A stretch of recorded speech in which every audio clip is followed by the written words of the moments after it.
नमस्कार दोस्तों, स्वागत है आपके अपने YouTube चैनल GTT EDU पर।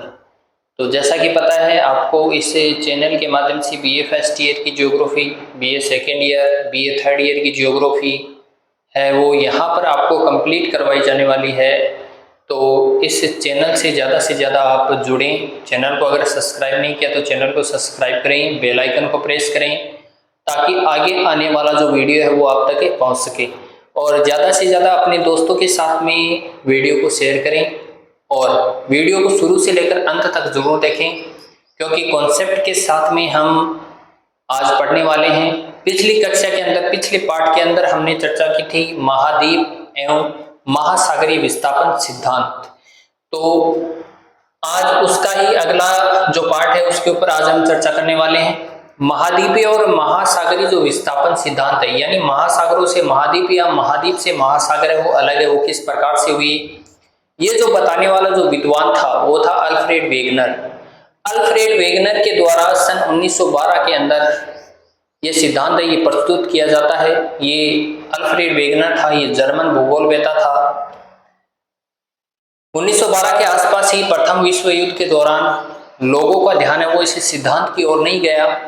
तब इस सिद्धांत को मान्यता प्राप्त है वो 1915 से लेकर 1920 के बीच में क्या होती है, इस सिद्धांत को मान्यता प्राप्त होती है। तो यहाँ तक हमने चर्चा कर ली थी। इसके बाद में हमने समस्याएं भी देखी। इसकी दो समस्याएं थी।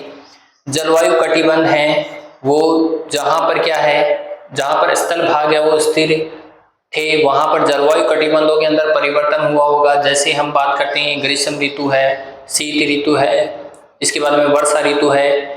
इसके बाद में दूसरी समस्या के ऊपर भी हमने चर्चा की थी कि दूसरी समस्या इसकी ये थी कि जलवायु कटिबंध अगर स्थिर थे तो स्थल भागों के अंदर क्या हुआ होगा, स्थानांतरण हुआ होगा।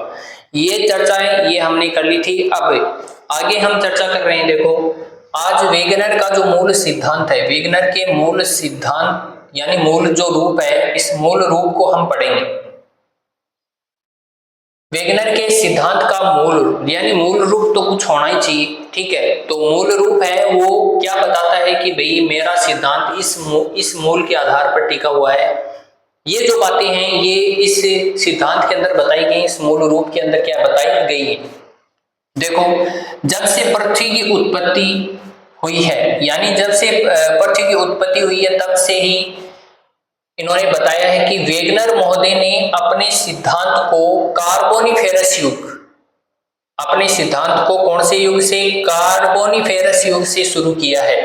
यानी जब आप कालखंड पढ़ोगे, जैसे प्री कैम्ब्रियन काल के अंदर अरावली पर्वत श्रृंखला है उसका निर्माण हुआ, ट्रेसरी काल है, ठीक है, कार्बोनिफेरस युग है। तो इस प्रकार से अलग अलग जो काल हैं उनके बारे में आप पढ़ोगे तब ये संपूर्ण जानकारी आपको प्राप्त हो जाएगी कि काल क्या होते हैं, युग क्या होते हैं।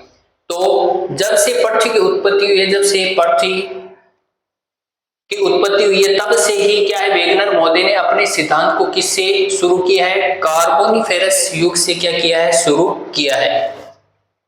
अब देखते हैं जो वेगनर था उसने क्या बताया। वेगनर ने ये बताया कि इस प्रकार से पृथ्वी है और पृथ्वी को वेगनर ने किस रूप में बांटा, किस आधार पे बांटा, देखते हैं।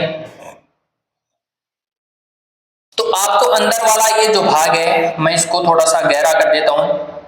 ये जो अंदर वाला जो भाग है इसको वेगनर ने कहा कि हम इसको अलग भाग के अंदर बांटते हैं जिसका नाम था पेंजिया। अब पेंजिया जो भाग है उसको हम क्या, स्थलमंडलीय भाग या स्थलमंडल भाग बोल सकते हैं क्या? जी हाँ, बिल्कुल बोल सकते हैं। हम इसे महाद्वीपीय क्षेत्र बोल सकते हैं क्या, या महाद्वीपीय भाग है वो बोल सकते हैं क्या? बिल्कुल बोल सकते हैं, महाद्वीपीय भाग। इसे स्थलमंडल के नाम से या महाद्वीपीय क्षेत्रों के नाम से क्या है, पेंजिया को जाना जाता है। ये जो बाहर वाला जो भाग है जिसके अंदर देखो मैं इस प्रकार से कर रहा हूं, पानी पानी वाला सब भाग है जिसके अंदर पानी पानी है, जिसके अंदर क्या है, जल ही जल है, जिसके अंदर क्या है, जल ही जल। जो जल वाला क्षेत्र है, ये देखो जल की जैसी आकृति वाला जो बहता हुआ जल है वो यहाँ पर मैंने दर्शाया है। तो जहां पर जिस क्षेत्रों के अंदर जल ही जल है उन क्षेत्रों को वेगनर ने क्या नाम दिया? पेंथालासा। क्या नाम दिया? पेंथालासा। तो पेंथालासा को हम जल ही जल कह सकते हैं, जहां पर जलीय भाग है, बिल्कुल कह सकते हैं। पेंथालासा को क्या हम महासागरीय भाग है वो कह सकते हैं? महासागरीय भाग बिल्कुल कह सकते हैं, महासागरीय भाग, क्योंकि महासागरों के अंदर क्या है? जल ही जल है। इसके बाद में आगे देखो, इस चित्र के माध्यम से ही इन्होंने क्या किया? अलग अलग भागों के अंदर इसको बांट दिया। तो ऊपर वाला जो भाग था, ये जो भाग है, ऊपर वाला ये जो भाग है, जो ए भाग है और ये बी भाग है, ठीक है। तो जो ए भाग है, टेथिस सागर से जस्ट ऊपर का जो भाग है, इसको इन्होंने नाम दिया उत्तरी पेंजिया। इन्होंने भी क्या किया? ये जो अंदर वाला जो भाग था पेंजिया, इसको भी क्या कर दिया? इन्होंने दो भागों के अंदर बांट दिया, ऊपर वाला ए भाग और नीचे वाला बी भाग, ठीक है। तो इस ए भाग की हम चर्चा कर रहे हैं, जिसको नाम दिया गया उत्तरी पेंजिया। उत्तरी पेंजिया के अंदर भी इसको अलग से नाम दिया गया अंगारा लैंड। क्या नाम दिया गया? अंगारा लैंड, ठीक है। और दूसरा जो बी वाला भाग था, इसका नाम दिया गया दक्षिणी पेंजिया। और दक्षिणी पेंजिया के अंदर भी इसको एक अलग से नाम दिया गया गोंडवाना लैंड। क्या नाम दिया गया? गोंडवाना लैंड, ठीक है। अब देखो, उत्तरी पेंजिया की हम जब चर्चा करते हैं, उत्तरी पेंजिया की जब हम बात करते हैं, तो उत्तरी पेंजिया के अंदर उत्तरी अमेरिका, कौन सा अमेरिका? उत्तरी अमेरिका, यूरोप का भाग, ग्रीनलैंड और आर्कटिक, ये किस में शामिल थे? ये अंगारा लैंड में, उत्तरी पेंजिया के अंदर क्या थे? शामिल थे। बीच में ये जो भाग है, जहां पर मैंने ये जो भाग बनाया है, ये जो भाग बनाया है, इसको थोड़ा सा गहरा कर देते हैं हम। ये था टेथिस सागर का भाग। ये क्या था? टेथिस सागर का भाग था। उत्तरी पेंजिया और दक्षिणी पेंजिया के बीच में जो सागर था, उसका नाम है टेथिस सागर। उससे का नाम क्या है? टेथिस सागर। अब टेथिस सागर के जस्ट नीचे वाले भाग के अंदर बात करेंगे, यानी बी पार्ट की हम बात करते हैं। ये जो बी है, हमने दो भागों के अंदर बांटा, तो बी वाला जो भाग है, इसके अंदर कौन कौन से है? तो इसके अंदर हम बात करते हैं तो दक्षिणी अमेरिका, यहाँ पर उत्तरी अमेरिका आ गया, यहाँ पर दक्षिणी अमेरिका आ गया, क्योंकि ये दक्षिण के भाग के अंदर है इसलिए दक्षिणी अमेरिका, ये उत्तरी भाग के अंदर है इसलिए उत्तरी अमेरिका। इसके बाद में अफ्रीका, दक्षिणी एशिया, ऑस्ट्रेलिया, मेडागास्कर और अंटार्कटिका इसके अंदर क्या थे? शामिल थे, ठीक है। तो एक बार फिर से देख लेते हैं, यानी वेगनर का क्या पढ़ रहे हैं आज हम? मूल रूप पढ़ रहे हैं। सिद्धांत का क्या पढ़ रहे हैं हम आज? मूल रूप पढ़ रहे हैं, यानी वो बताते हैं कि इस प्रकार से क्या इस सिद्धांत को क्या है? सबूतों के तौर पर रखा गया है सबके सामने। जब से पृथ्वी की उत्पत्ति हुई है, यानी जब से पृथ्वी है उसकी उत्पत्ति हुई, तब से ही क्या है? वेगनर बता रहे हैं। तब वेगनर महोदय ने अपने सिद्धांत को इस युग से, कौन से युग से? कार्बोनिफेरस युग से क्या किया है? शुरू किया है। अब इसके बाद में वेगनर बताते हैं कि इस प्रकार से पृथ्वी को अलग अलग भागों के अंदर बांटा जाता है।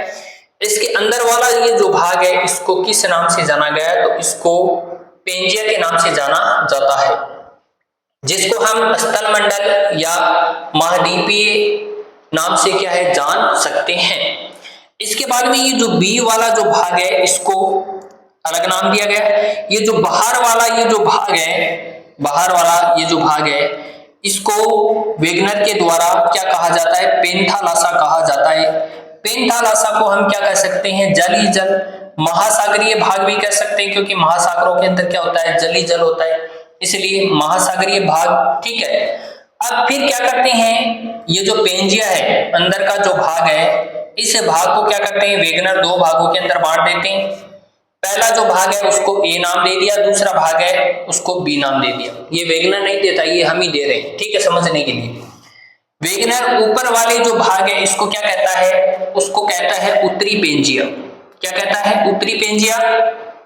उत्तरी पेंजिया का भी एक नाम अंगारा लैंड। इसको किस नाम से जाना जाता है? अंगारा लैंड के नाम से जाना जाता है।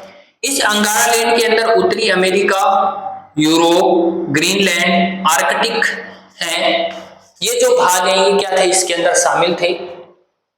इसके बाद इसके बीच में क्या था, टेथिस सागर।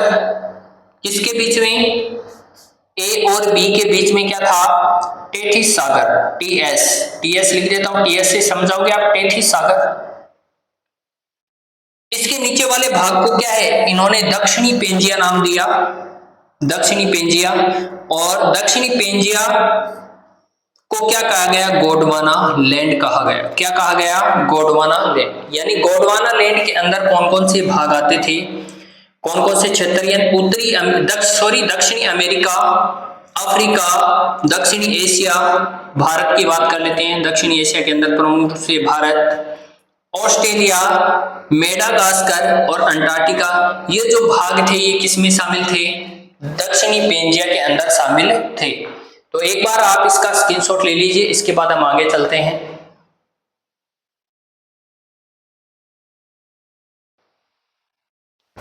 चलो आगे चर्चा करते हैं और आगे बढ़ते हैं। आगे हम देखते हैं, पीछे हमने देखा कि अंगारा लैंड, गोंडवाना लैंड वो किस प्रकार से बनते हैं और कैसे बनते हैं। ठीक है, आगे चलते हैं, आगे चर्चा करते हैं पॉइंट के ऊपर।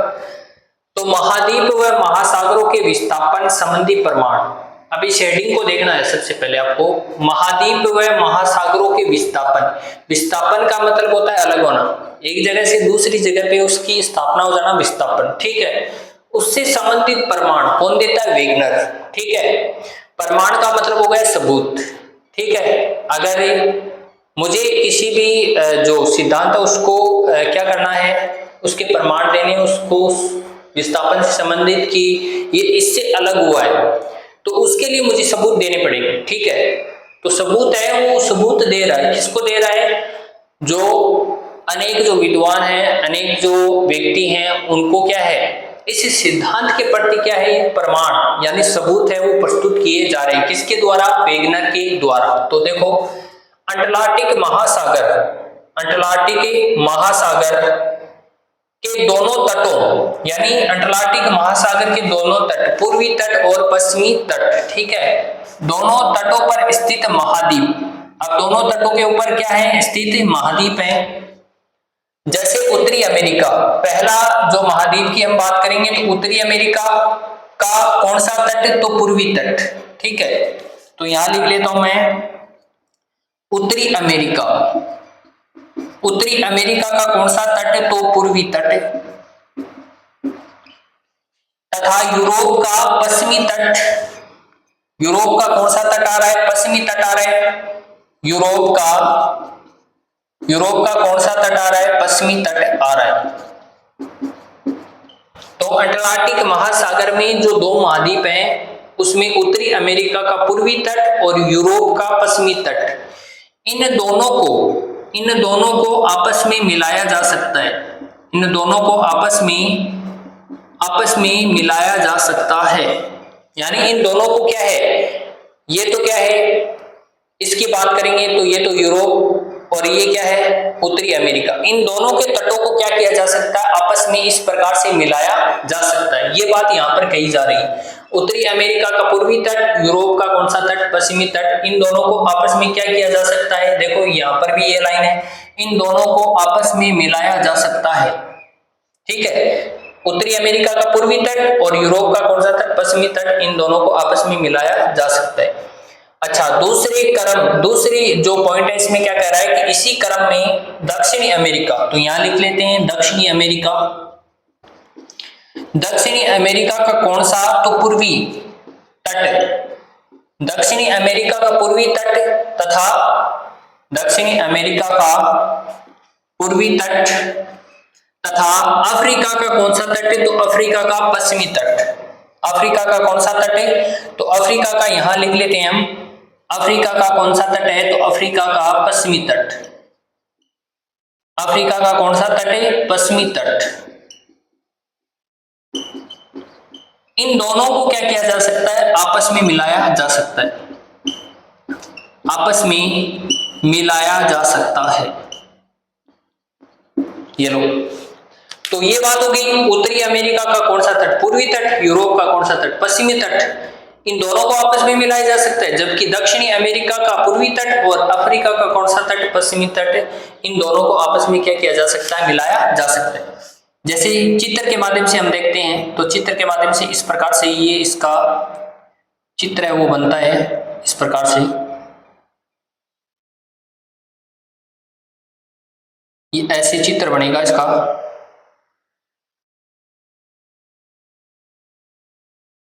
इस प्रकार से ये चित्र है ये बनता है।